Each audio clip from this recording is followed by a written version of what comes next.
Bismillahirrahmanirrahim. Assalamualaikum warahmatullahi wabarakatuh.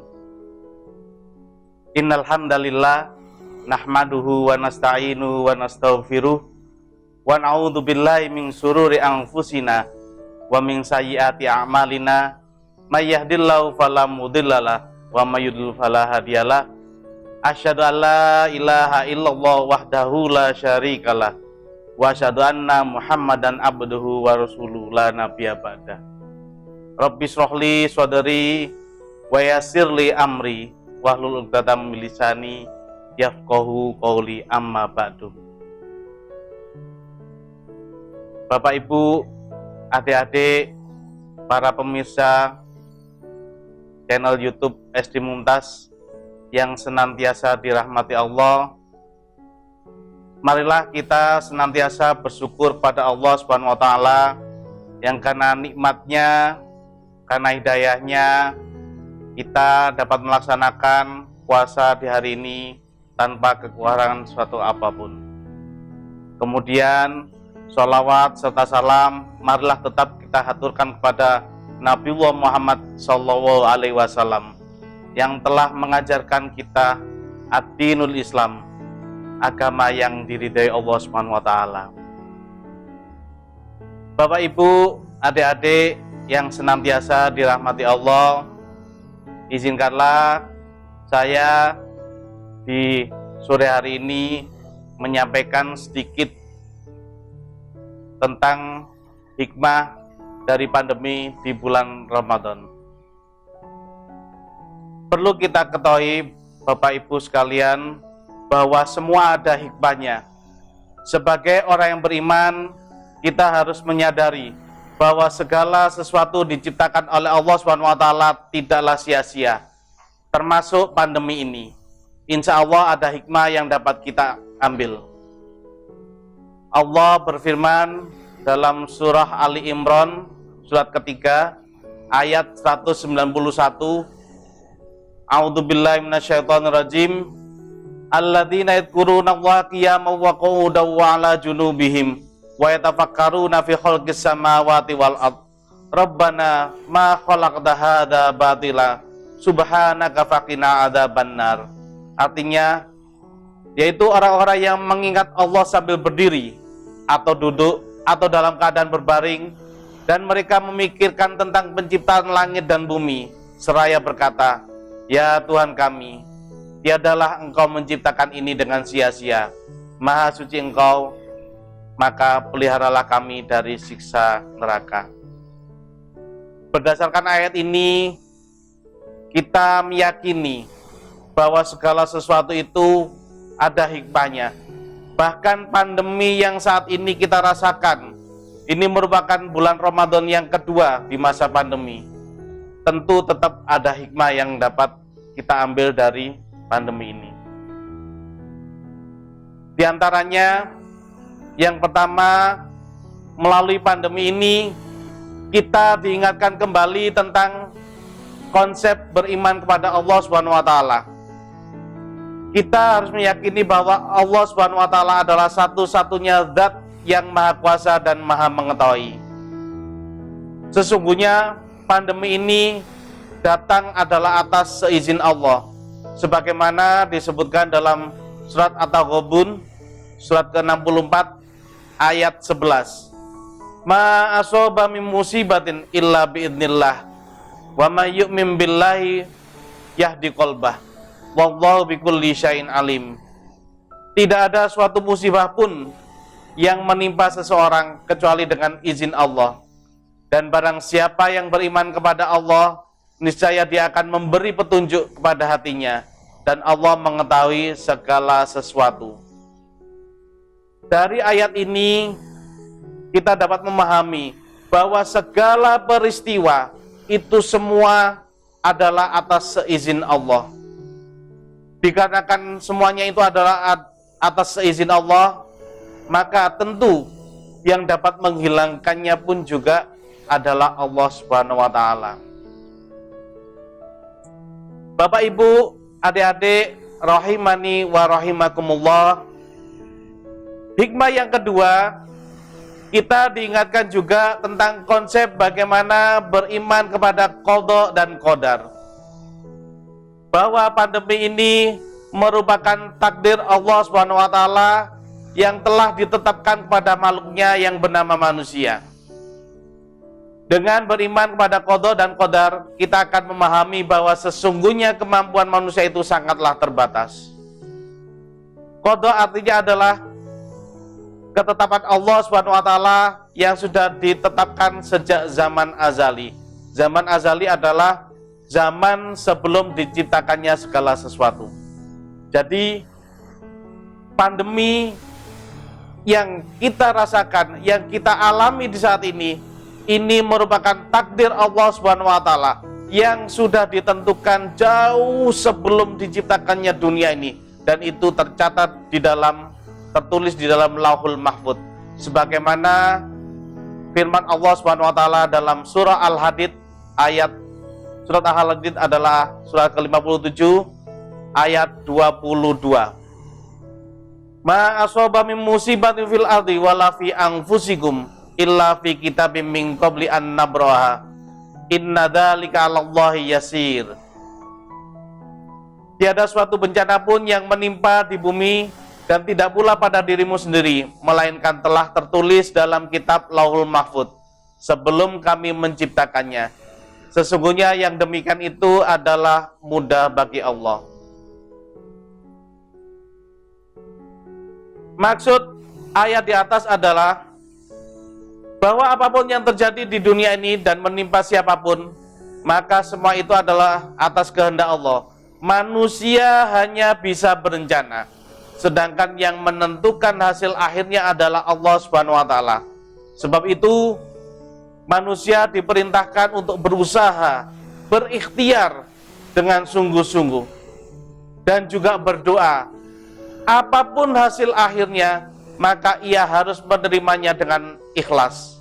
Inilah yang disebut dengan tawakal. Baik ikhtiar, doa maupun tawakal merupakan satu kesatuan yang tidak dapat dipisah-pisahkan. Semuanya menjadi satu paket yang harus dilakukan oleh seorang mukmin. Tidak bisa seseorang itu hanya berikhtiar saja, berusaha saja, tanpa dibarengi dengan doa, apalagi dengan tawakal. Dan sebaliknya juga, tidak bisa seseorang itu ketika mengharapkan sesuatu hanya berdoa saja, tanpa ada usaha yang dilakukan sama sekali. Ini merupakan satu paket yang harus dilakukan, tidak bisa ditinggalkan satu sama lainnya. Ada pertanyaan, ngapain juga Allah Subhanahu wa taala membuat pandemi ini? Ada apa? Perlu kita pahami di sini bahwa musibah ini dapat mengenai siapa saja. Musibah bisa jadi adalah azab, namun bisa jadi juga sebagai ujian. Layaknya anak sekolah, untuk menentukan lulus tidaknya, maka dia perlu diuji. Inilah hikmah yang ketiga. Kita akan memahami bahwa pandemi ini terjadi adalah sesungguhnya ujian untuk orang-orang yang beriman. Sebagaimana firman Allah Subhanahu wa taala dalam surah Al-Ankabut surat ke-29 ayat 2 dan 3. Ahasiban nasu ayyatraku ayyakulu amanna wa hum la yuftanun. Walaqad fatannal ladzina min qablihim fala ya'lamannallahu alladzina shadaku wa la ya'lamannal kadzibin. Artinya, apakah manusia itu mengira bahwa mereka dibiarkan saja mengatakan kami telah beriman, sedang mereka tidak diuji lagi.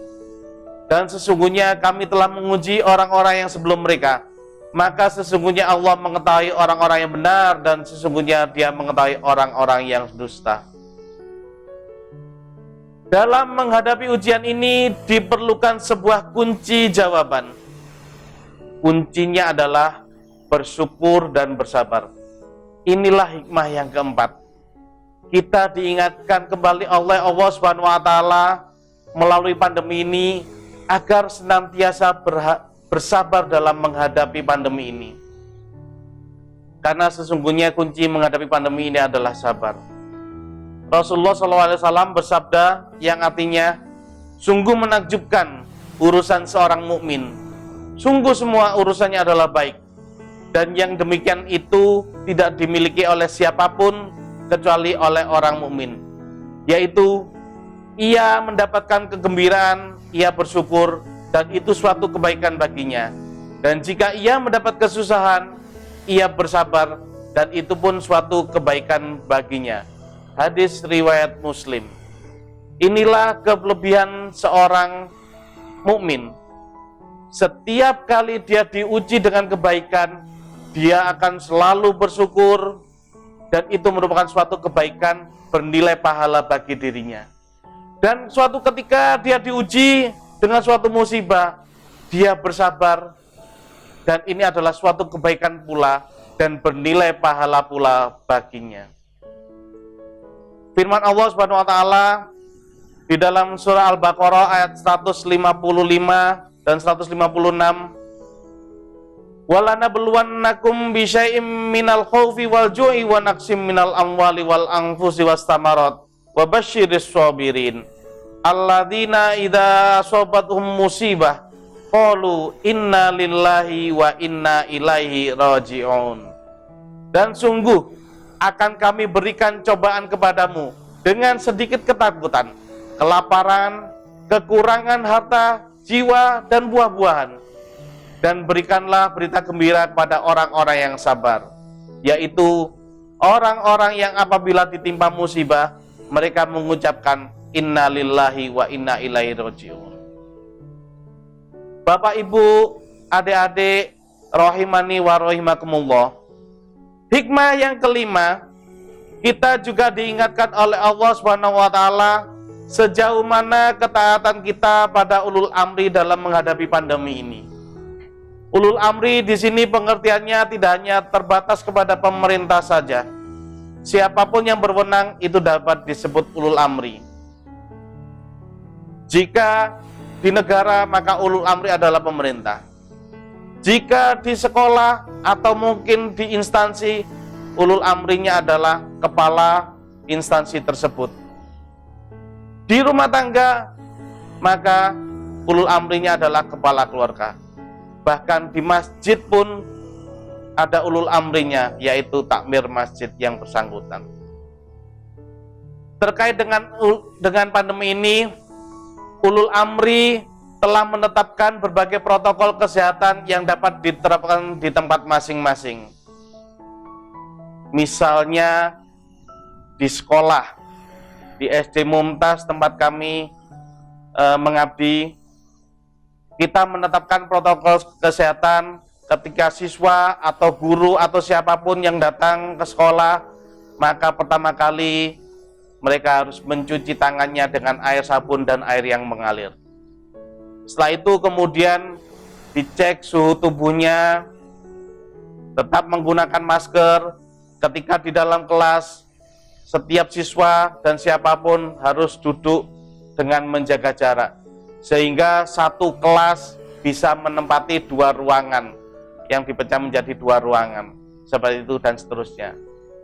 Mungkin di masjid juga menetapkan demikian, harus menjaga jarak, mungkin juga harus bermasker dan lain sebagainya. Tentu dengan adanya pandemi ini, kita sedang diingatkan oleh Allah agar selalu menaati ulul amri di tempat masing-masing.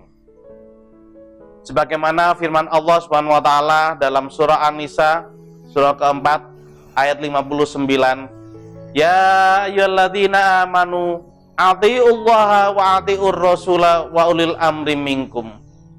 Hai orang-orang yang beriman, taatilah Allah dan taatilah Rasulnya dan ulul amri di antara kamu.